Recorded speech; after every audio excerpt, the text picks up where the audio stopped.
Eu quero te dar a liberdade para você ir até algum irmão, dê um abraço nele. Vá, irmã, até uma outra irmã, dê um abraço nela.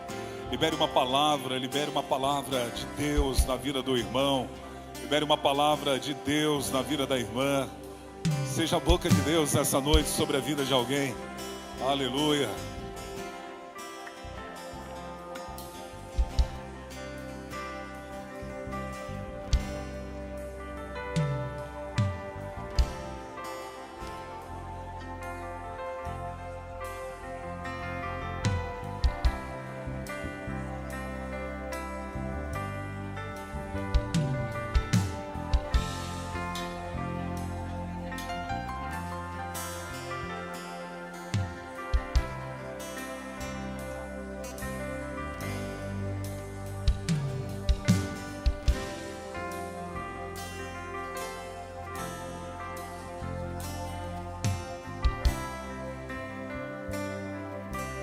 Você pode aplaudir a Jesus essa noite, a nossa adoração. Aí.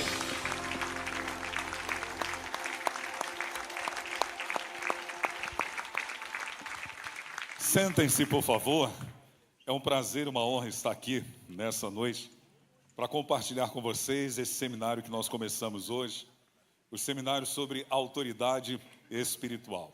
Pastor Joel, obrigado pela confiança e pela responsabilidade de dividir com esse seleto público que é o rebanho de Deus, sobre esse assunto tão importante. É um assunto que é antigo, antes do princípio, mas ele é tão atual nos dias em que vivemos, a respeito da autoridade espiritual. Eu quero te convidar a ler um texto. Esse texto é o texto base do seminário, e nós vamos ler sempre às quintas-feiras, enquanto eu estiver ministrando dentro desse tema. É claro que eu não vou me deter nele a princípio, hoje principalmente porque eu vou fazer uma introdução, mas um pouquinho para frente nós iremos falar sobre ele. Mas é o texto base do nosso seminário. É a carta aos Hebreus, capítulo de número 13, o versículo de número 17. Mesmo sentados, mas com total reverência a Deus, vamos ler esse versículo que o escritor aos Hebreus, ele, cheio do Espírito Santo, inspirado pelo Espírito Santo, deixou essa verdade que eu e você precisamos obedecê-la. Diz assim, Hebreus capítulo 13, versículo 17. Quantos acharam e podem dizer amém? Obedeçam aos seus líderes e submeta-se à autoridade deles. É o Espírito Santo falando conosco. Obedeçam aos seus líderes e submeta-se à autoridade deles. É mandamento imperativo. Não é uma opção. Você pode me ajudar? Diga para essa pessoa bonita que está do teu lado, não é uma opção. Eles cuidam de vocês como quem deve prestar contas. Obedeçam-lhe, para que o trabalho deles seja uma alegria, não um peso, pois isso não seria proveitoso para vocês. Irmão, vocês sabem muito bem que hoje nós vivemos e sempre, desde que o mundo é mundo, nós vivemos uma crise de autoridade e de respeito. Mas hoje acentuou de uma forma muito maior. É visível, é sabido entre todos que essa crise ela está instaurada. Basta olharmos as situações que acontecem através da mídia ou através do meio de comunicação, ou quem sabe na sua própria casa, na sua própria família, no seu próprio trabalho, ou você que é um professor, tem vivido uma experiência e não muito agradável dentro dessa crise, que é uma crise que está refletindo de uma forma muito intensa na nossa sociedade, nessa transformação cultural, social, que hoje nós estamos vivendo, com essa inversão de valores. Aquilo que é tradicional de bons valores, nos nossos dias, está perdendo espaço. nos nossos dias, está de alguma maneira sendo prejudicada. E as lideranças, elas não mais estão sendo respeitadas como nos dias anteriores, ainda que nós vamos aprender no decorrer do tempo que esta questão de rebeldia ou a falta de respeito e a insubmissão, ela sempre esteve presente.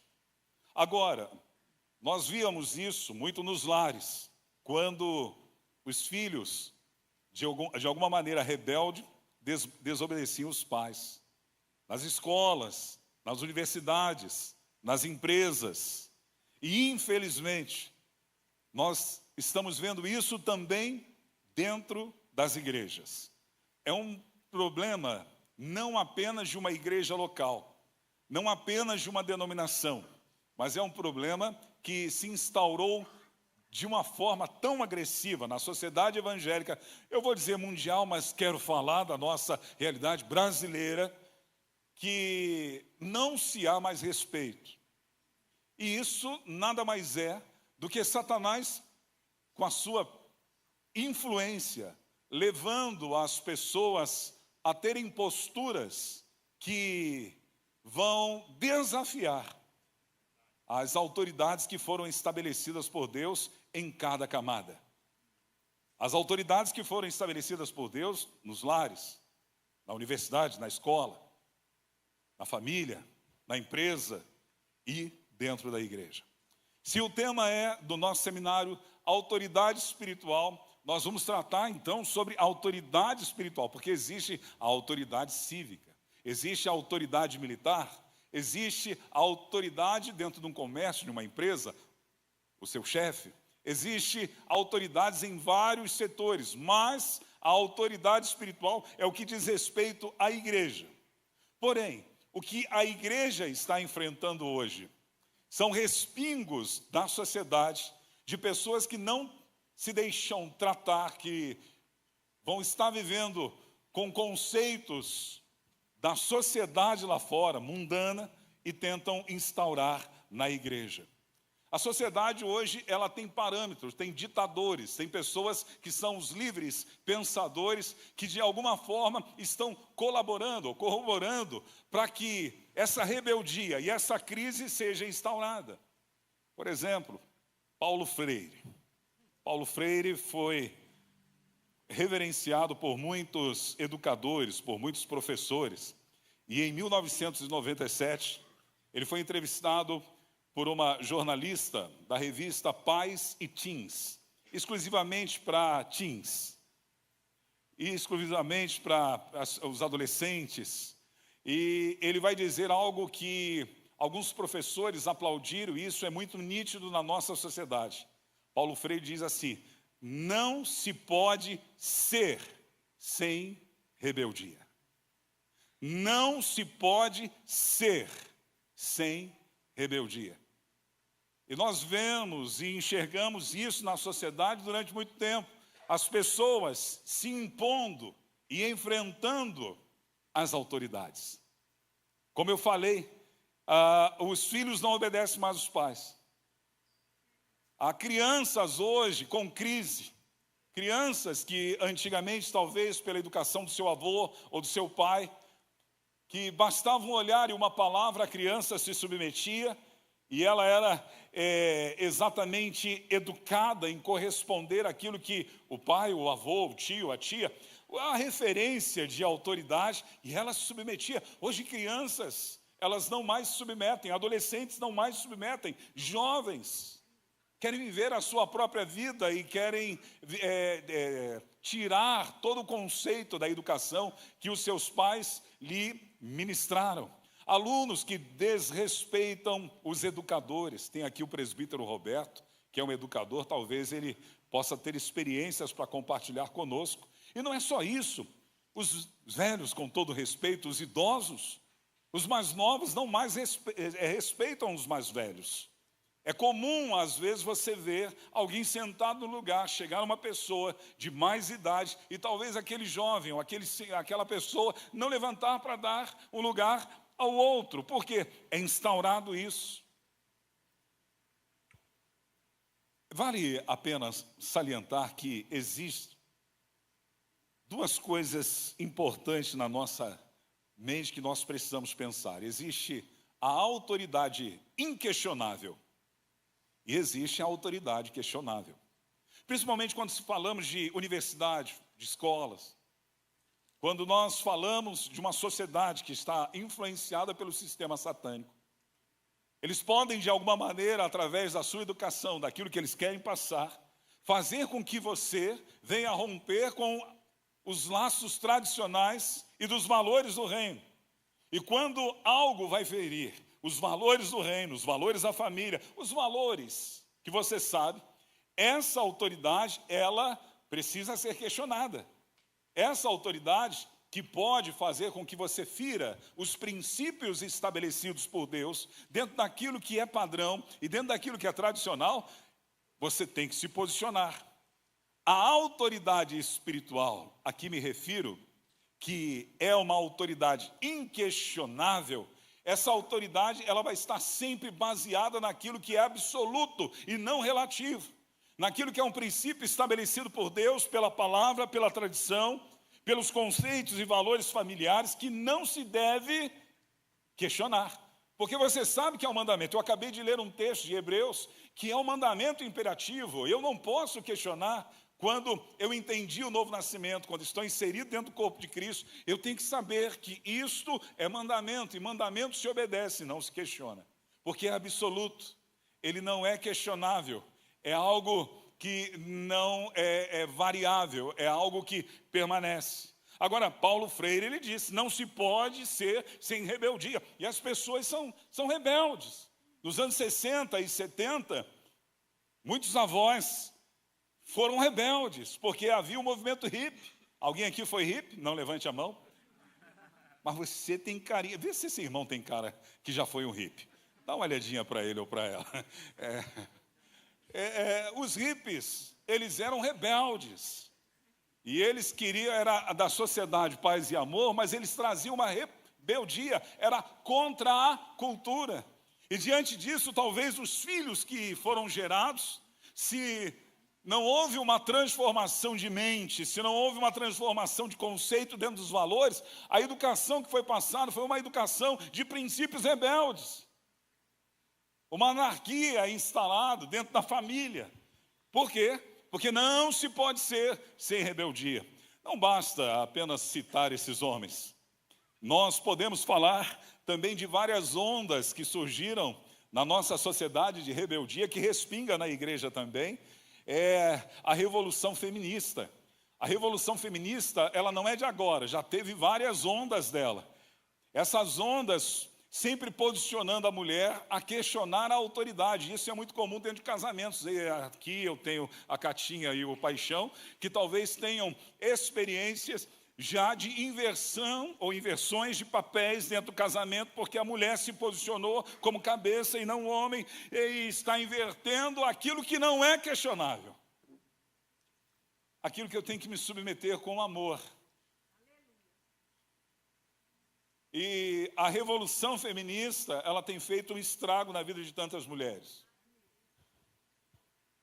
Com todo respeito às mulheres que hoje estão solteiras, mas talvez seja uma opção sua, ou porque de repente ainda não chegou. O príncipe abençoado não pode ser príncipe encantado, porque príncipe encantado você beija, vira sapo. Então tem que ser o príncipe abençoado. Talvez não chegou ainda. Mas o fato que a revolução feminista fez com que a mulher se tornasse independente. É comum você hoje olhar numa entrevista perguntando para uma mulher se ela precisa de homem, ela responde assim, eu não preciso de homem. Eu não tenho necessidade de homem. Uma inversão de autoridade, uma inversão de um princípio estabelecido por Deus.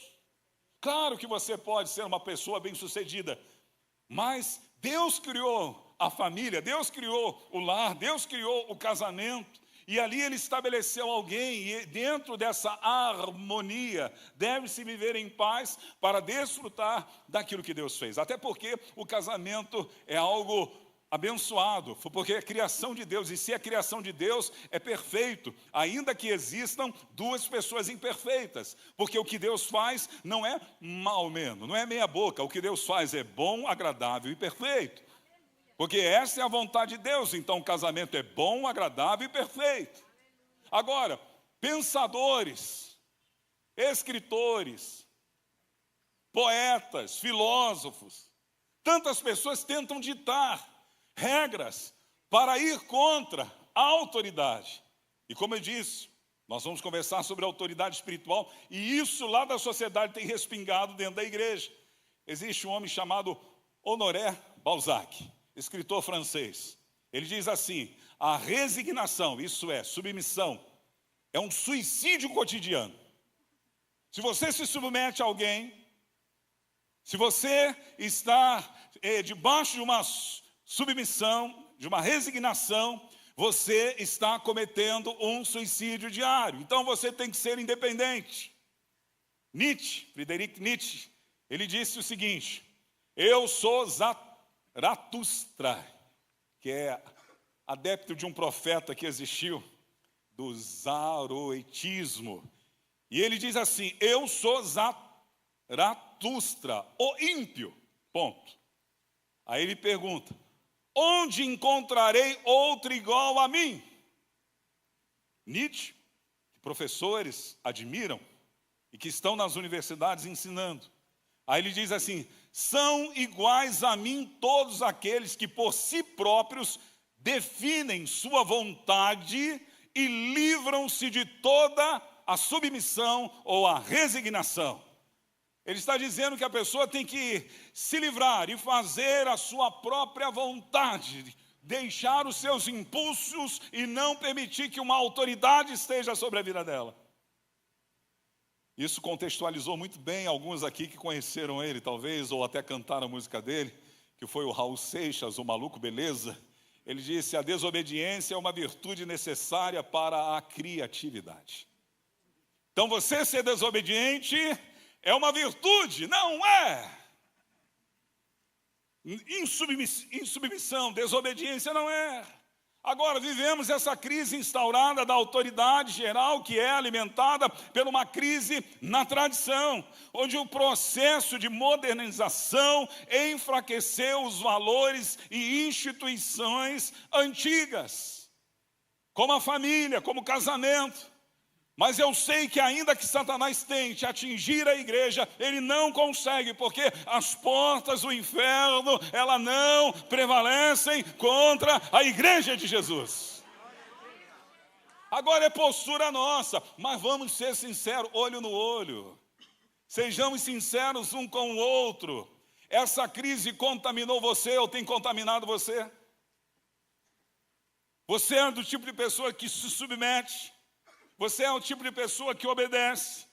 Você é um tipo de pessoa, e me refiro à autoridade inquestionável, à autoridade dos valores da palavra imutável, dos valores da família e da tradição.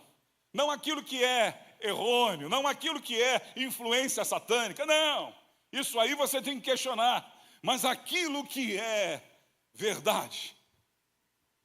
Você, seja sincero, essa crise contaminou você? Você é uma mulher submissa? Você é um filho obediente? Você é um marido que convive com harmonia com a esposa?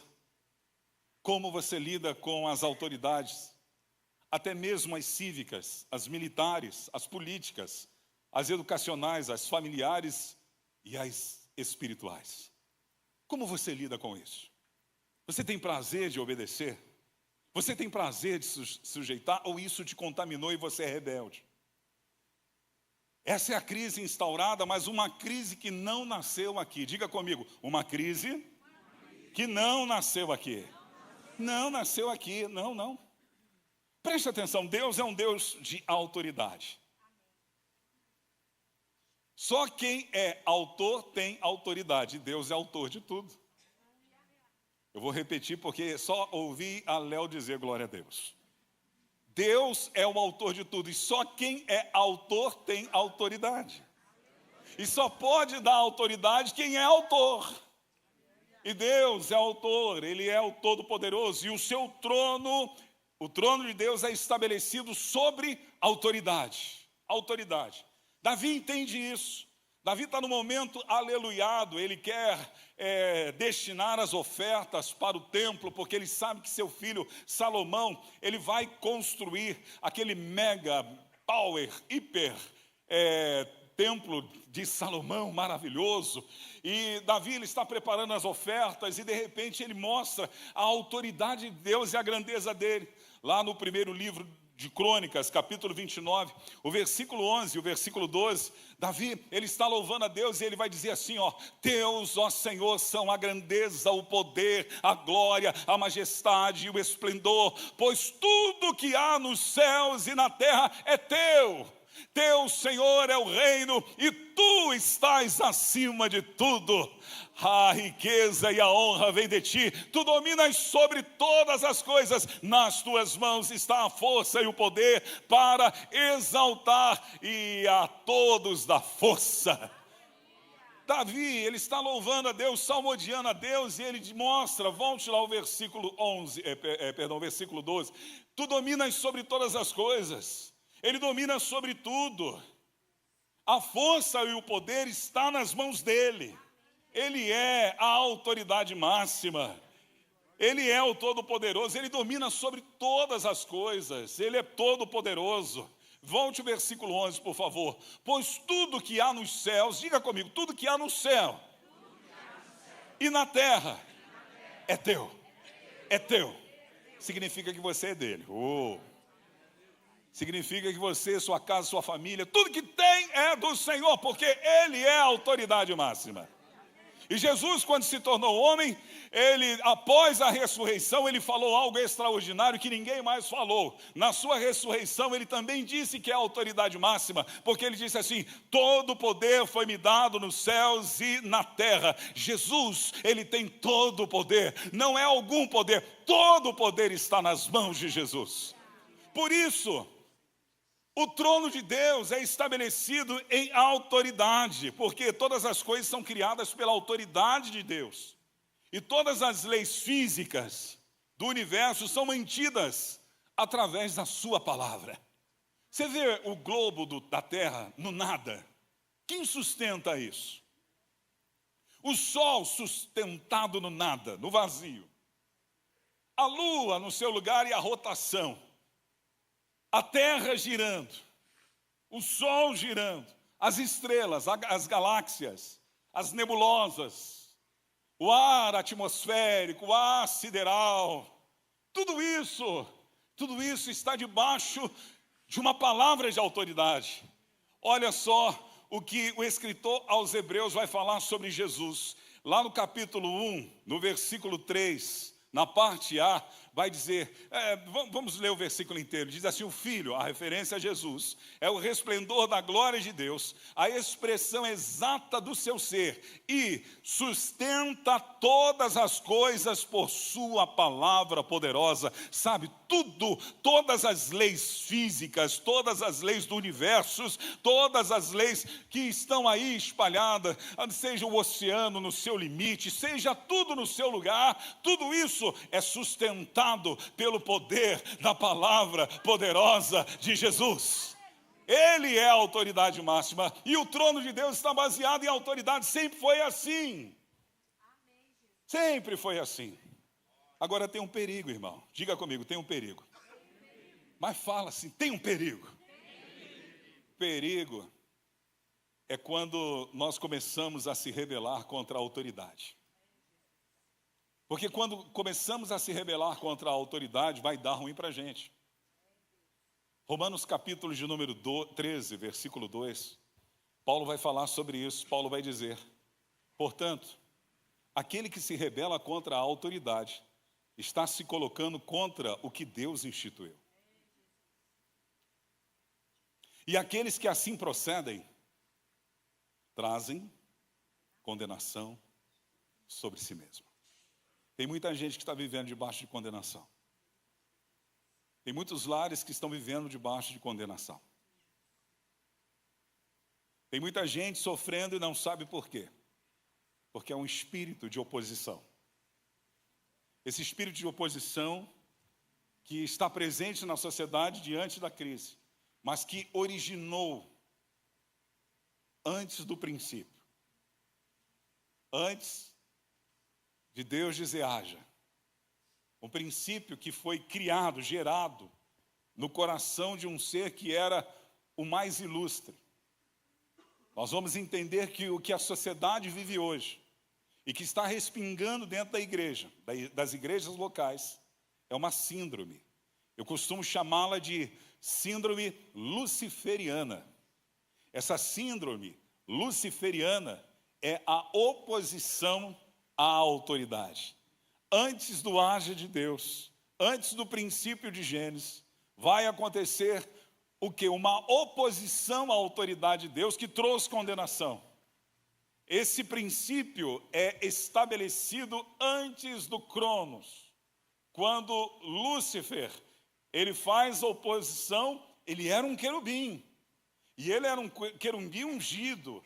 E como querubim ungido, ele vai agora contra a autoridade divina.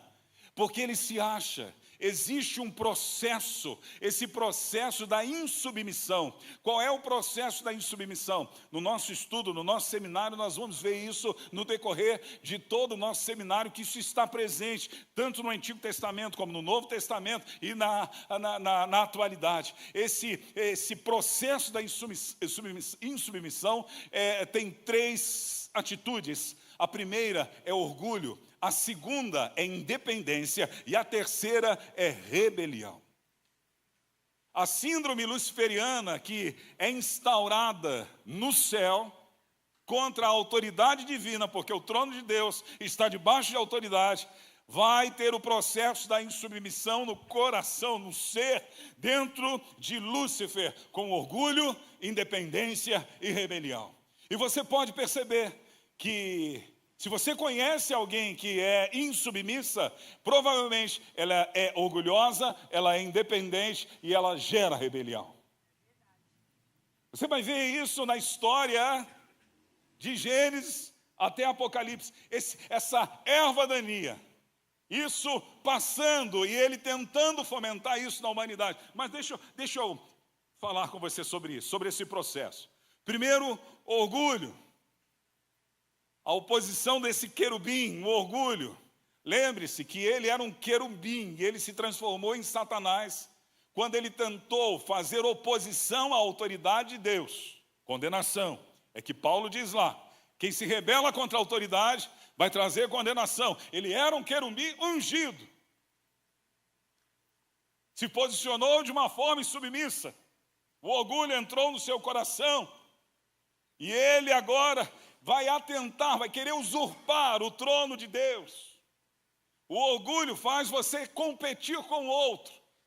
O orgulho faz você querer estar no lugar do outro quando você não é chamado para estar no lugar do outro.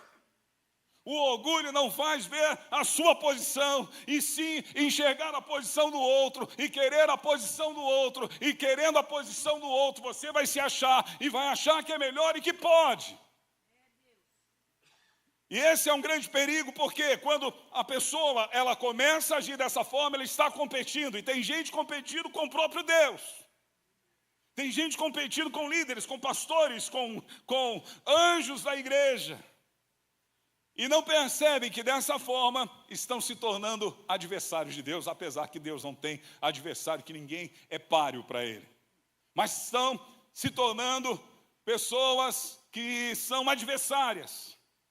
E não percebem porque a sua sede de poder, por causa do orgulho, está tão grande que pode provocar uma queda. O orgulho, ele vai gerar a queda. Vai trazer condenação. Quando o orgulho está no casamento e a pessoa ela não vive o amor, vai gerar dor. Vai gerar dor. Quando um dos cônjuges ou os dois são orgulhosos, vai gerar dor. Quando o filho é orgulhoso, ele não se submete aos pais.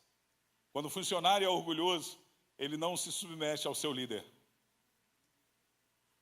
Quando o aluno ou o discípulo é orgulhoso, ele não vai se submeter ao seu mestre e provavelmente vai provocar a sua queda. Eu quero ler com você, anote por favor, e eu quero ler com você, Ezequiel capítulo de número 28, o versículo 14 e 15 mostra a realidade dele. Eu não vou destrinchar esse texto, mas aqui está falando de Satanás. E vai dizer assim, o capítulo 28, versículo 14, vai dizer assim: você foi ungido como um querubim guardião. Para e pensa. Não estava bom, meu irmão. Para que se rebelar contra a autoridade? Cada um no seu lugar. Cada um no seu chamado. Cada um na sua posição. Sabe qual é o problema? O orgulho faz você pensar assim: se eu estivesse no lugar do Orli, se eu estivesse no lugar da Raquel, se eu estivesse no lugar do pastor Joel, se eu estivesse no lugar do Wander, o orgulho começa a te levar a isso, a você tentar a estar no lugar do outro, e esquece da sua posição. E é isso que vai acontecer. O orgulho é tão grande, e esse pecado nasce dentro do coração dele, que ele não vê o quão grande ele era. O seu desejo era querer mais por causa do orgulho, como um querubim guardião, pois para isso eu determinei, ele foi criado para isso. Você estava no Monte Santo de Deus e caminhava entre as pedras fulgurantes. Você era inculpável em seus caminhos desde o dia em que foi criado, até que achou maldade em você. O orgulho é uma maldade. Isaías capítulo de número 14, versículo 12 a 14 vai dizer, é uma referência a ele também: como você caiu dos céus, ó estrela da manhã. Perceba, ele tinha um título, que esse título vai mostrar em Apocalipse, Jesus com esse título, a verdadeira estrela da manhã. Lúcifer era chamado de o brilhante, o iluminado, filho da alvorada. Como foi atirado à terra, você que derrubava as nações, você dizia no seu interior, ó orgulho, subirei aos céus, erguerei o meu trono acima das estrelas de Deus, isso é, acima dos outros anjos. Eu vou me assentar no lugar de destaque, no monte da Assembleia, no ponto mais elevado. Eu sou o cara, eu sou bom. O orgulho faz você pensar assim, não faz você reconhecer que você é tão humano. No caso dele, um anjo, uma criação. E ele diz: subirei mais alto que as mais altas nuvens e serei semelhante ao Altíssimo.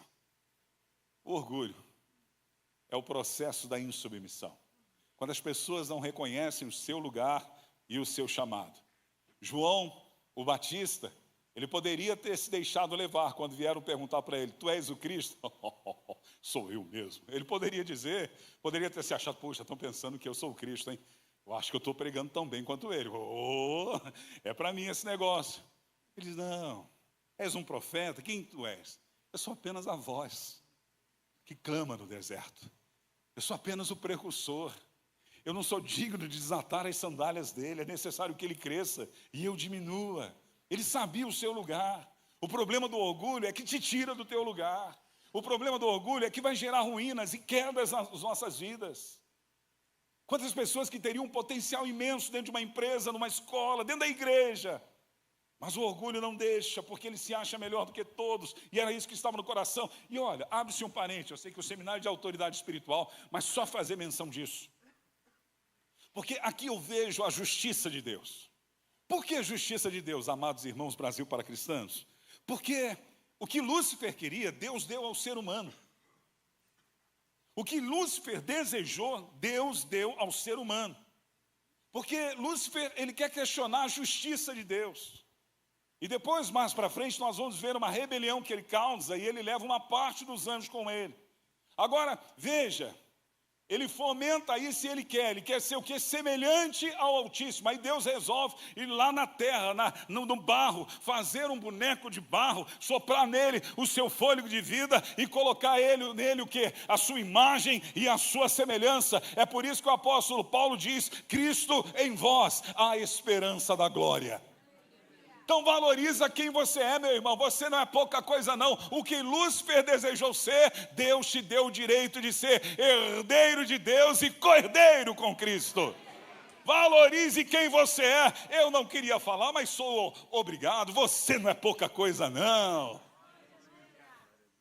Segundo, independência, a raiz do pecado. Ô, meu irmão, ele queria ser independente, ele não queria caminhar de baixo, ele queria ser dono do seu próprio nariz, ele não queria se submeter. Alunos que se rebelam na escola fazem isso. Acham que sabe tudo. Você já viu aquele garoto que resolve dizer que sabe tudo na vida e só dá cabeçada? Quantos de nós talvez fizemos isso e hoje olhamos e falamos dentro de nós ou para os nossos filhos ou para alguém? Ah, os nossos pais tinham razão, hein? Você já falou isso? Puxa, se eu tivesse ouvido meu pai. Ah, se eu tivesse ouvido minha avó, se eu tivesse ouvido meu pastor, se eu tivesse ouvido alguém. Agora o problema é que a pessoa, ela não necessita. O que Lúcifer está fazendo, o processo da insubmissão, além do orgulho, vai gerar independência. Eu não preciso dele. Eu sou autossuficiente. Está acontecendo no céu. Eu sou autossuficiente. O texto vai dizer, até que se achou maldade em você. Qual é a maldade? É o pecado. O que é pecado? Além de errar o alvo, o pecado é independência. Independência de Deus é tirar Deus da sua história. É você ser independente, governar a sua própria vida, para que você não tenha alguém sobre você. Quem rebela-se contra a autoridade não quer se submeter à autoridade, porque para se submeter à autoridade tem que ser dependente. Você tem que caminhar de baixo. Você tem que ser submisso, resiliente, contrariando aquilo que os pensadores falaram, como Nietzsche, como Paulo Freire, como outros que vivem falando, como uma revolução que vem com o aspecto de valorizar a mulher, mas que deprecia a mulher. Eu não quero ser dependente do meu marido, eu não quero ser dependente dos meus pais, eu não quero depender do meu pastor, eu não quero depender do meu líder, eu não quero depender do meu marido, eu não quero depender de ninguém, eu sou independente, eu sou dono do meu nariz. No corpo de Cristo isso não funciona, até porque nós lemos o texto que é Ele que sustenta todas as coisas e tudo é dele, você é dele, o teu nariz é dele, não é seu. O seu cabelo é dele, é contado pelo Senhor, tudo é dele, ele te comprou pelo alto preço, você não é mais dono de você, é ele que manda na sua vida. Independência é a raiz do pecado. Tem gente que se arrepende de uma obra do pecado, mas continua pecando, porque ele não se arrependeu do pecado. E o que é o pecado? É a independência de Deus, é isso que está no coração dele, que é um processo que leva uma pessoa insubmissa. Viver uma vida solo no sentido, ninguém manda em mim. Meu pastor não manda. Meu pai não manda. Meu líder não manda. Ninguém manda em mim. Autoridade inquestionável. Aí vem o outro processo, porque eu sou orgulhoso. Eu sou independente. Eu vou viver a minha vida solo. E na minha visão, para a estrutura e a tradição, eu vou ser oposição. E na minha oposição, eu vou fazer rebelião. Onde eu passar, eu vou ser contra a instituição. Onde eu passar, eu vou ser contra a tradição. Onde eu passar, porque eu sou orgulhoso, eu sou independente, e agora eu faço o que quero, eu não me submeto. É isso que acontece. Agora Lúcifer, ele nasce dentro dele o pecado, ele é o orgulhoso, agora ele quer a vida dele solo, e o que ele vai fazer? Ele vai ser um agente de contágio, vai passar um vírus, porque pessoas insubmissas, elas são virais. Elas contaminam. Infelizmente é um vírus que se espalha quando a pessoa não tem a audição espiritual, porque a ovelha conhece a voz do seu pastor, conhece a voz da autoridade. Lúcifer agora, orgulhoso, independente, ele vai gerar a rebelião, vai contagiar. E vai contagiar onde, meu irmão? É um perigo isso, vai contagiar no céu. A contaminação. Veja o que diz Apocalipse, capítulo de número 12, versículo 4. A parte A vai dizer, a sua cauda, uma referência da influência dele, arrastou consigo 1/3 das estrelas do céu, isso é, 1/3 dos anjos dos céus, e foram lançados na terra. Onde eles foram lançados? E vieram para cá para fazer o quê? Guti-guti, eu te amo, I love you, é isso? Olha só o que vai dizer Apocalipse, capítulo de número 12 também, o versículo 7 a 9. Houve então uma guerra no céu, Miguel e seus anjos lutaram contra o dragão, e o dragão e seus anjos revidaram, ele gerou rebelião, ele contagiou e contaminou, ele passou o vírus, e isso nasceu no coração dos demais, mas esses não foram suficientes fortes e assim perderam o seu lugar no céu. Lembra da condenação? Quem se põe como uma resistência, uma oposição à autoridade vai ter condenação. Olha aqui, eles foram lançados fora dos céus. Mas esses não foram suficientes fortes e assim perderam o seu lugar no céu. O grande dragão foi lançado fora. Ele é a antiga serpente chamado Satanás, o diabo ou Satanás, que engana o mundo todo. Ele e os seus anjos foram lançados na terra. Diga, engana o mundo todo. Olho no olho, chega mais, seja sincero. Você não acha que se ele teve a capacidade de influenciar aqueles que eram anjos e se tornaram demônios, você acha que aqui na terra ele vai fazer o quê? Ele está com esse processo, ele está usando pessoas para dizer, para ser, tem que ser rebelde. Ele está usando pessoas para dizer que se você se submete, você está se suicidando. Ele está usando pessoas para dizer, rebele-se. Não se submeta, seja independente, mantenha orgulho no coração. Rebeldia é se recusar a obedecer a uma autoridade. E ele tem feito isso de uma forma eficaz. Porque os lares estão vivendo isso, as empresas estão vivendo, a nossa sociedade mundial está vivendo isso e está respingando na igreja. E o problema é que as pessoas que posicionam-se dessa forma não sabem que estão permitindo essa semente, essa influência agir na vida deles ou delas. E elas estão se tornando pessoas como um pecado de feitiçaria. Porque a rebelião é como um pecado de feitiçaria. Diga comigo, rebelião. Desobediência. É como um pecado de feitiçaria. Ponha para mim, por favor, 1 Samuel capítulo 15, versículo 23, já estou terminando. 1 Samuel capítulo 15, versículo 23. Pois a rebeldia é como um pecado de adivinhação. Mas tem uma versão que vai dizer, eu acho que talvez a NAA, que vai dizer, pois a rebeldia é como um pecado de feitiçaria. Aí, está aí, feitiçaria. Então, quem se rebela, a condenação é a mesma para quem é feiticeiro. Ele não sabe que ele está fazendo uma obra má, como o macumbeiro está fazendo uma obra má. E é viral. Vai influenciar na vida de outras pessoas. A influência luciferiana é levar as pessoas a rebelar-se contra as autoridades. E dentro do contexto do nosso seminário, dentro do contexto da autoridade espiritual, o que mais Satanás quer fazer é levar você a se rebelar, se opor a uma autoridade espiritual que foi investida e estabelecida por Deus. Apocalipse capítulo 12, versículo 12. Portanto, celebrem os céus e o que neles habitam. Mas ai da terra e do mar, ai de nós. Pois o diabo desceu até vocês. Ele está cheio de fúria, não deixou de ser diabo. Pois sabe que lhe resta pouco tempo. E o que ele vai fazer? Gerar a sua síndrome. Gerar o seu vírus no coração da humanidade para que a humanidade se rebele. Obedecer, estou fora. Não é para mim. Paulo estava preocupado com isso.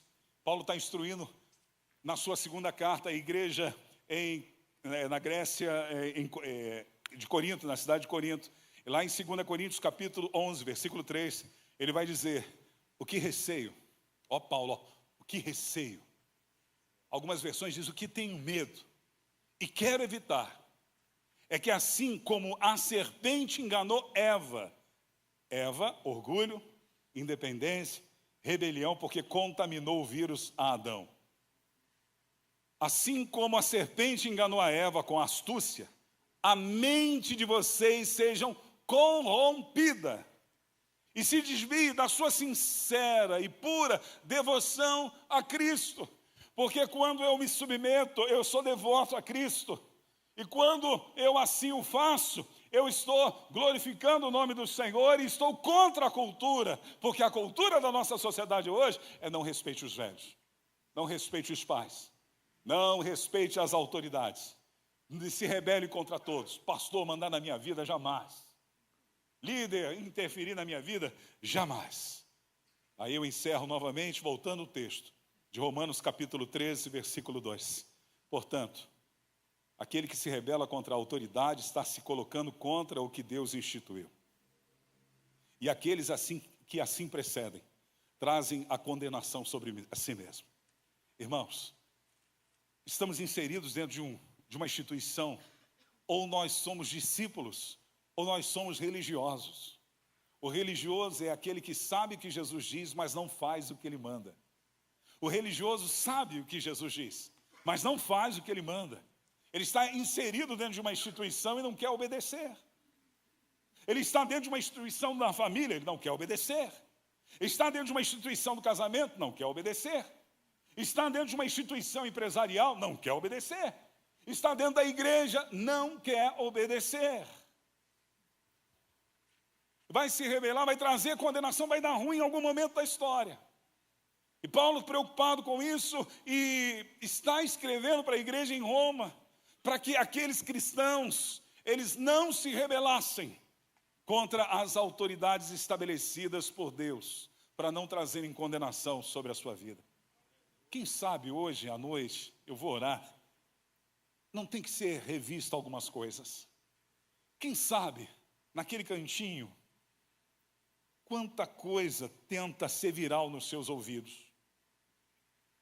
Quem sabe naquele momento daquele bate-papo, aquele vírus que foi gerado no coração da terça parte dos anjos que se tornaram espíritos malignos, demônios, que tiveram a condenação e ainda vão pagar um alto preço, porque a justiça de Deus virá sobre eles.